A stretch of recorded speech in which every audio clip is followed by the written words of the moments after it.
Have you ever looked in the mirror and not recognized the person staring back at you?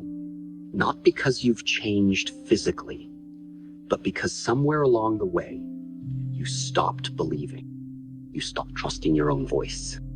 You started shrinking yourself to fit into spaces that were never made for you. And every failure, every rejection, every cold silence from the world, it buried your confidence, layer by layer. But let me ask you something. What if the real battle isn't out there? What if the real war is between you and the version of yourself that forgot how powerful you really are? Today, I'm not here to inspire you. I'm here to remind you, to awaken the part of you that was never meant to break, to show you exactly how to become your own biggest believer, even when the whole world turns its back on you. Because belief isn't given, it's built, and I'm going to teach you how. Let's begin. 1. Silence the inner critic before it destroys you. The most dangerous opponent you will ever face is not out in the world. It's not a person. It's not a failure. It's not even your worst enemy. It's the quiet, invisible voice inside your own head that tells you every single day that you're not good enough, that you're too slow, too weak, too broken, too behind. That voice doesn't scream, but it whispers. And the whisper is more deadly because it sounds like your own thoughts. But listen to me, that voice is not yours. It was not born in you. It was placed there, planted over time by people who gave up on their own dreams, by failure that went unhealed, by criticism that you believed too early, by comparisons that convinced you you're behind. Slowly, those seeds grow into a parasite that feeds on your confidence and erodes your belief in yourself from the inside out. And if you don't take control of it, that voice will not just distract you, it will destroy you. I heard it too. I still do, sometimes. When I was building my vision of martial arts, my own style, my own way of life, people laughed at me. They told me I was crazy, too different, too rebellious. And after hearing that enough times, a small part of me began to believe them. That's when I realized I couldn't just train my fists. I had to train my mind. I had to fight the invisible battle happening inside my thoughts every day, because if I didn't win that war, nothing I did on the outside would ever matter. And you have to do the same. Every day, you need to become your own guardian. You need to watch your thoughts like a hawk.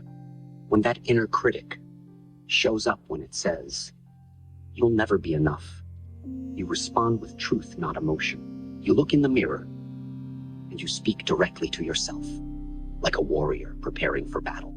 You say, "I am not here to be perfect. I am here to be powerful. I am not broken. I am becoming. I am not small. I am rising." The goal is not to never hear the negative voice. The goal is to never believe it. The mind is like a dojo. You have to train it every day. You have to build mental discipline. The same way you build muscle, through repetition, through sweat, through struggle. Because if you don't master that voice, it will master you. And once it does, it won't just slow you down, it will bury everything you were meant to become. Silence the inner critic, not with anger, but with clarity. Not with noise, but with action. Because once you prove to your mind that you are stronger than your thoughts, your belief becomes unshakable.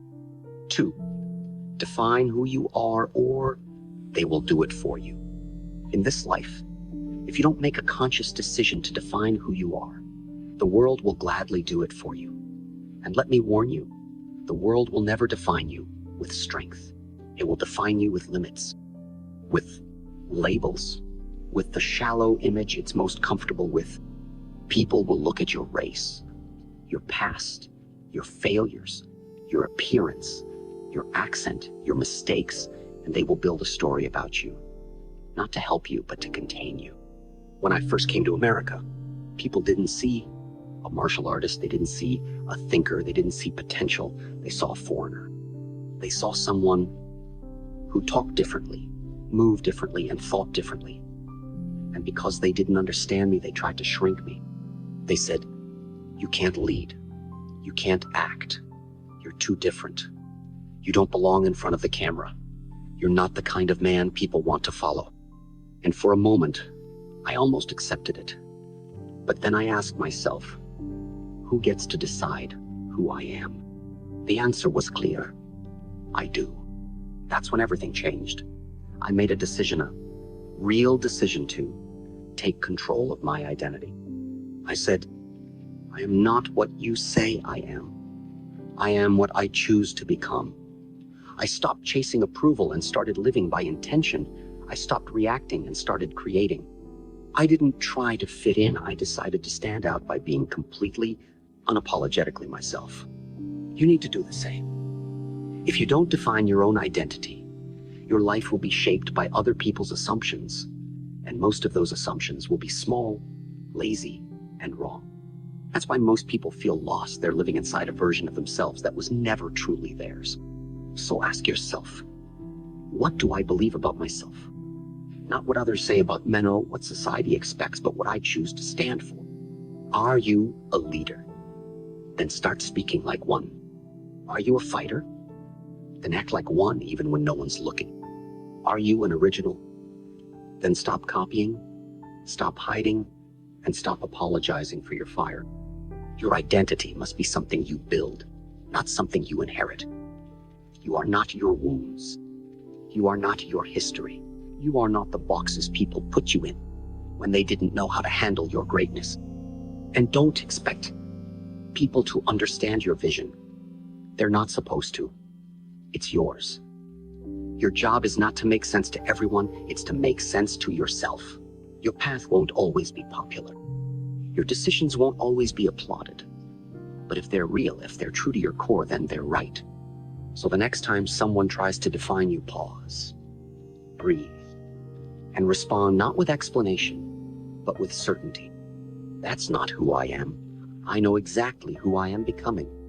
Because once you define yourself with clarity and conviction, the world will either respect it or be left behind trying to catch up. But either way, you'll no longer be living someone else's story. You'll be writing your own. 3. Train with ruthless discipline, because confidence must be earned. People often ask me, Bruce, how are you so confident? How do you walk into any room and own your space? How do you move like you already know you belong? And I always give them the same answer. It's not magic. It's not mindset alone. It's not something I was born with. It's something I earned. Every drop of confidence you see in me comes from discipline, a ruthless, daily, uncompromising discipline. Confidence is not about saying, I believe in myself. It's about proving to yourself, day after day, that you are someone worth believing in.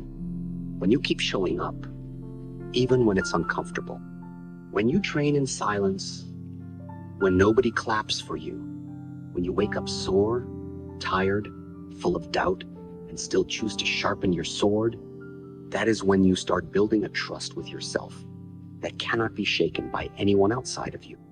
You see, a lot of people want confidence. They want that fearless energy, but they don't want to do the work that builds it. They want to feel strong without sweating for it. They want to walk tall without first crawling through the mud. But that's not how it works. Confidence is not given to you by luck, by words, or by wishful thinking. It's built brick by brick through your actions. When I was developing my art, I didn't train just when it felt good. I trained when it was boring. I trained when it was lonely. I trained when I was angry, when I was doubted, when I was misunderstood. I trained not because the world expected something from me, but because I expected something from myself. You have to show yourself that you're capable of showing up when it's hard. That's where the real belief is forged, not in comfort, but in pressure. Not when everyone's watching, but when no one is. Because if you only work hard when the lights are on, then your confidence is fake. It's borrowed. It will fall apart the moment life gets difficult. But when you work hard in the dark, when you give your best in silence, with no reward, no recognition, no crowd, that's where true confidence is born. That's when your mind begins to say, I can trust this person. Your soul begins to say, we're not giving up this time. Your body starts to move with power because it knows you earned this. Every movement, every strike, every decision is backed by the weight of thousands of invisible reps no one ever saw. So if you want to believe in yourself, don't just say it, prove it. Prove it by the way you train. Prove it by how consistently you show up. Prove it by doing the hard things when it would be easier to quit. Let your discipline speak louder than your doubt. Let your effort outweigh your emotions. Let your habits be stronger than your excuses. Because in the end, belief is not a feeling. It's a form of self-respect. And nothing builds that respect faster than discipline. So train every day like your future depends on it, because it does. 4, stop explaining your worth to people who refuse to see it. There will come a time in your life, maybe it's already happened, when you will feel this deep urge to prove yourself to people who don't believe in you.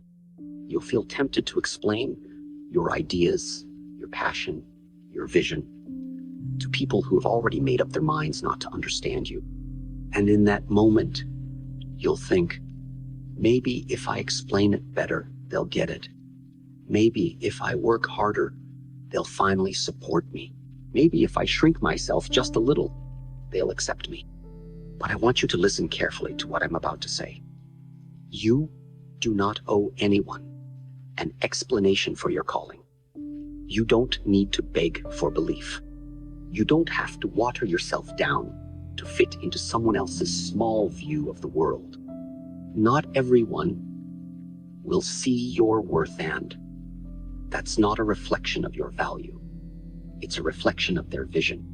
When I introduced Jeet Kune Do, my personal philosophy of martial arts, many people in the traditional world rejected me. They said I was disrespecting the old ways. They told me I was too rebellious, too radical, too proud. They didn't understand what I was trying to build, and they didn't want to. Their minds were locked in tradition, and I was unlocking freedom. And for a while, I tried to explain myself.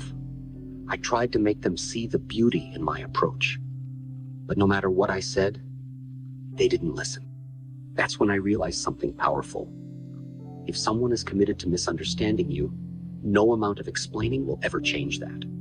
You are not here to waste your energy convincing closed minds. You are here to build, to grow, to rise. And you cannot do that if you're constantly stopping to beg for validation from people who secretly want to see you fail. Let them doubt. Let them talk. Let them stay behind while you move forward.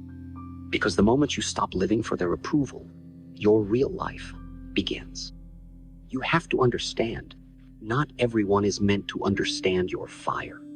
Some people are too cold inside to feel it. And if you keep trying to warm them up, you'll eventually put out your own flame. Don't make that mistake. Don't shrink for people who would never expand for you. Don't keep explaining your worth to people who are blind to it. If they can't see it, let them go. Your value is not up for debate. Your path is not a courtroom.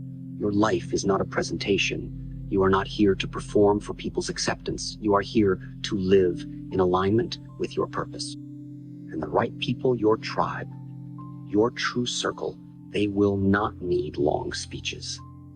They will feel your energy. They will see your actions. They will recognize your spirit. And they will respect you without you needing to convince them. So stop explaining yourself to those who have already chosen not to listen. Speak through your work. Speak through your consistency. Speak through the impact you leave behind, and let your silence become your statement. Because when you no longer waste time trying to be understood, you finally begin to understand yourself. 5, let your scars remind you that you are a warrior, not a victim. There is something sacred about a scar, something honest, something real. A scar is not just the mark of pain, it's the evidence that you survived it. It's the signature of strength left behind after the storm. But sadly, most people don't see it that way. Most people hide their scars. They cover them with shame. They pretend they've never been hurt. They try to erase the very things that made them strong. But let me tell you the truth, your scars are not your weakness. They are your proof of life. They are the armor you wear after you've walked through fire. They are your silent testimony that no matter what tried to break you, it didn't win. You see, I've had my own scars in my body. Yes, but more importantly, in my heart, in my mind, in my spirit. Rejections, betrayals, injuries, failures, moments. When I questioned my purpose, when the path became so dark, I couldn't even see my own hands in front of me. There were times when everything I was building began to collapse. Times when I gave everything I had and still came up empty. And the world, it didn't stop for me. It didn't slow down. It didn't feel sorry. It just kept moving as if I didn't matter. And that's when I understood something vital. Life will not protect you from pain, but it will give you the chance to grow stronger because of it. It will test you. It will stretch you. It will wound you. And every time you rise again, you earn another scar. Not as a curse, but as a medal. As proof that you refused to stay down. That you faced the storm and chose to fight instead of flee. But here's the part. Most people never learn. You must shift your perspective. You must stop seeing your past as something that disqualifies you and start seeing it as the very reason you are qualified to lead, to speak, to create, to teach, to inspire. The pain you endured, the tears you hid, the nights you thought you wouldn't make it, they were not wasted. They made you. They sculpted you into someone who doesn't flinch when life punches hard. Someone who stands firm even when the ground is shaking. Someone who doesn't just survive, but becomes stronger after every blow. If you're listening right now and thinking about all the things you've been through, all the heartbreaks, failures, setbacks, don't push them away. Embrace them. Don't deny what you've walked through. Use it. Remember it. Let it fuel you. Let it anchor your belief in yourself. Because every scar is a story that says, I've been through war, but I'm still here. Every scar is a reminder that you didn't quit, even when it would have been easier to give up.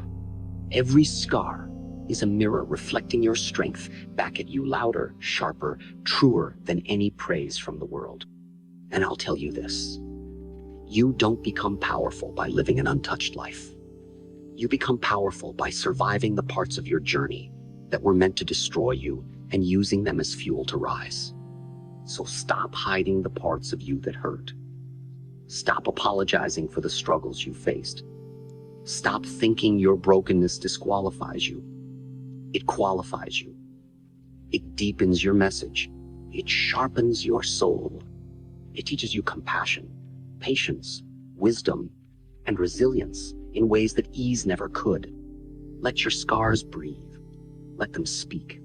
Let them stand as bold, silent proof that you are not a victim, you are a warrior.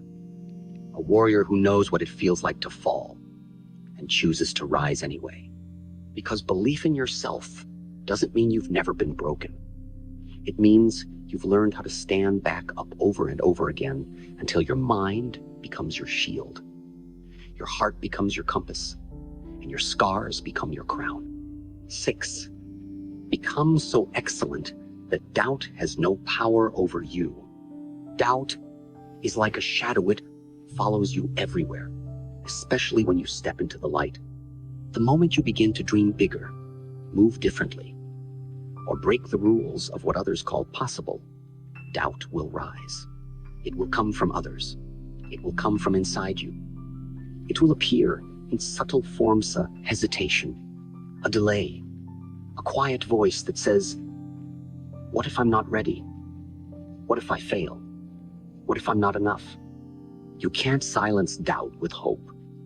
You can't defeat it with empty words. Doubt is stubborn.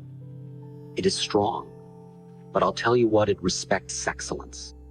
Unmistakable, unshakable, undeniable excellence. When you become so good, so focused, so prepared, so relentless in your mastery that even your doubt stands back in silence, that is when you begin to rise. Confidence is not built by talking about what you want to become. It's built by becoming it, slowly, patiently, relentlessly. I trained for years not to impress others, but to respect myself. I obsessed over precision. I studied not just martial arts, but philosophy, movement, thought, energy.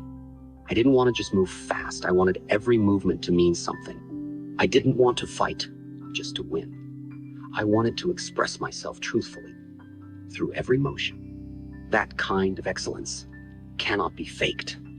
It is forged through thousands of repetitions done in silence, through long nights when no one is clapping, through the boring, brutal hours when most people would quit. It is built through the kind of consistency that doesn't care how you feel, it only cares whether you show up.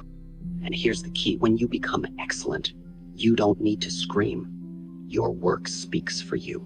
Your movement becomes your voice. Your energy becomes your proof.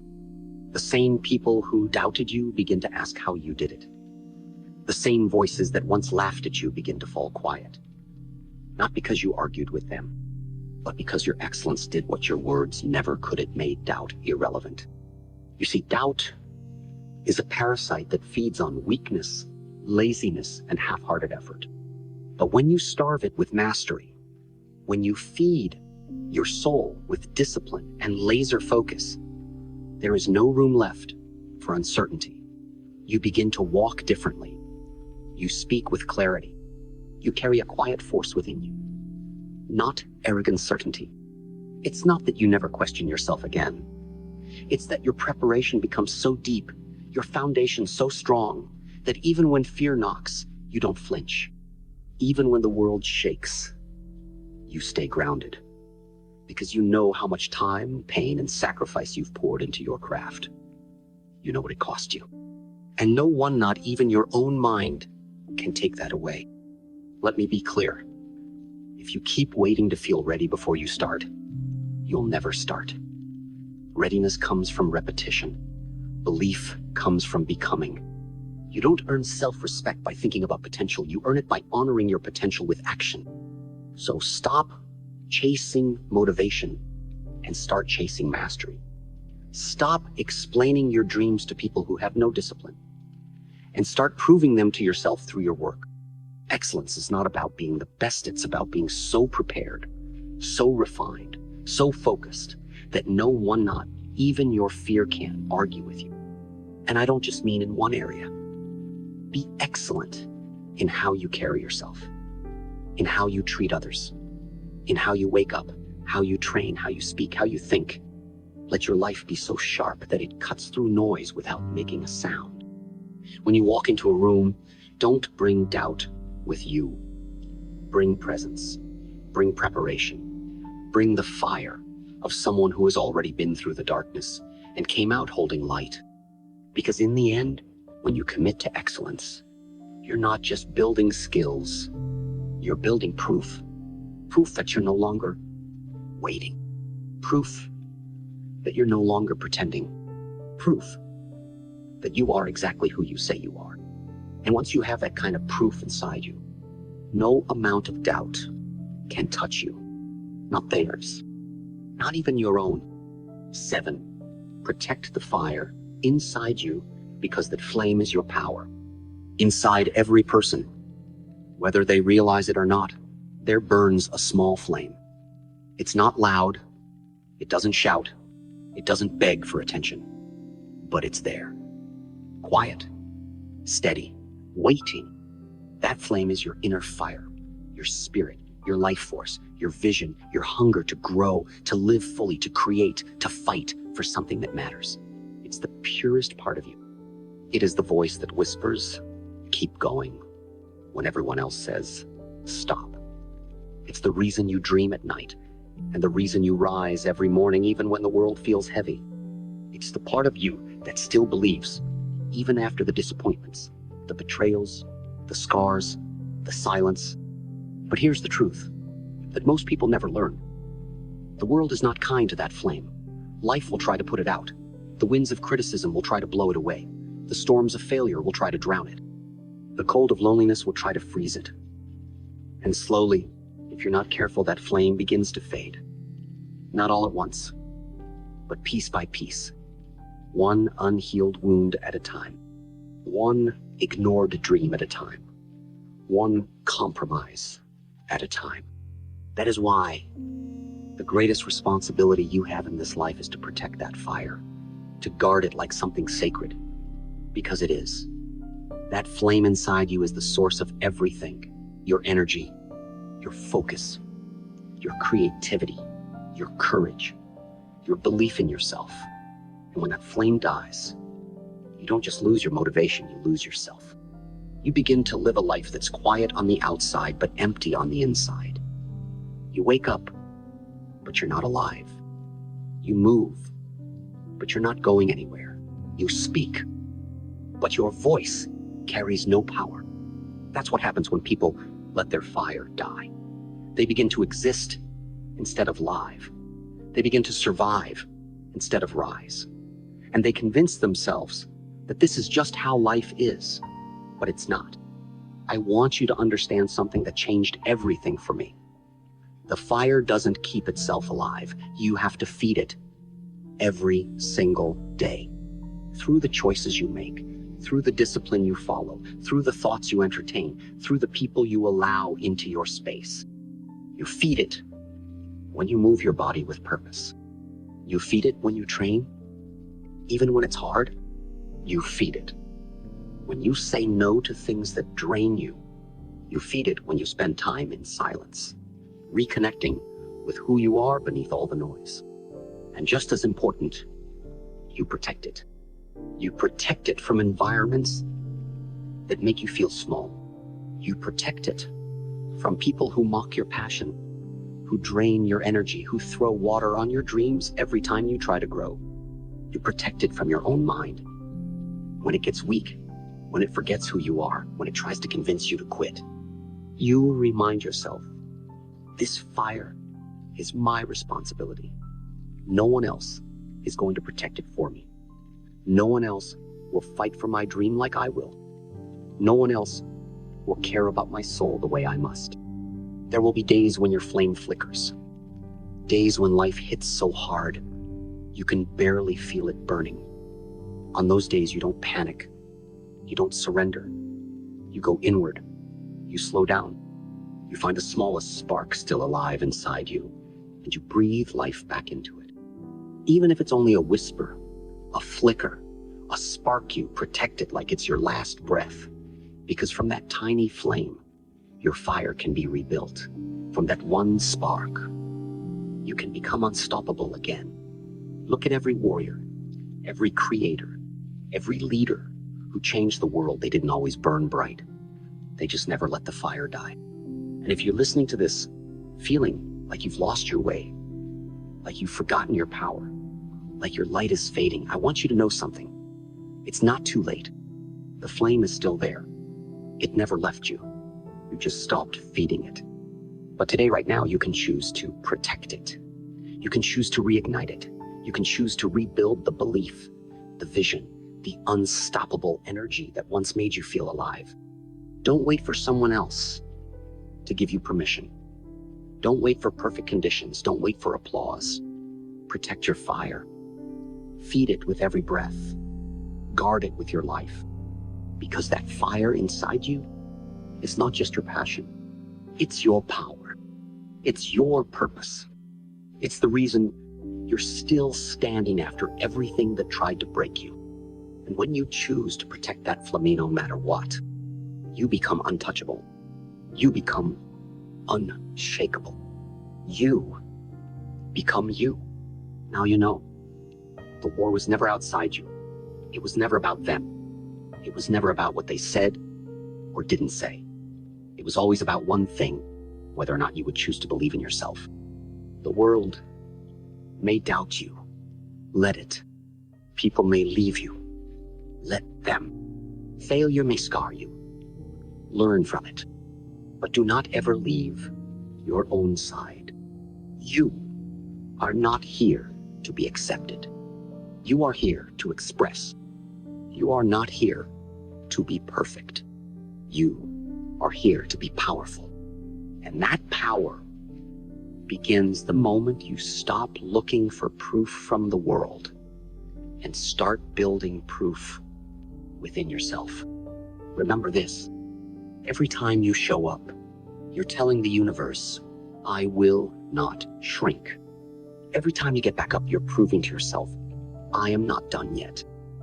And every time you guard that fire inside you, even when it flickers, even when it fades, you are saying, I still believe in me. And that is the beginning of everything. So walk forward now, not waiting, not wondering, but owning. Owning your space, owning your story, owning your voice. And no matter what the world throws at you, hold your ground, trust your path, protect your flame. And when they ask you, who believed in you when no one else did? You'll look them straight in the eye and say, I did.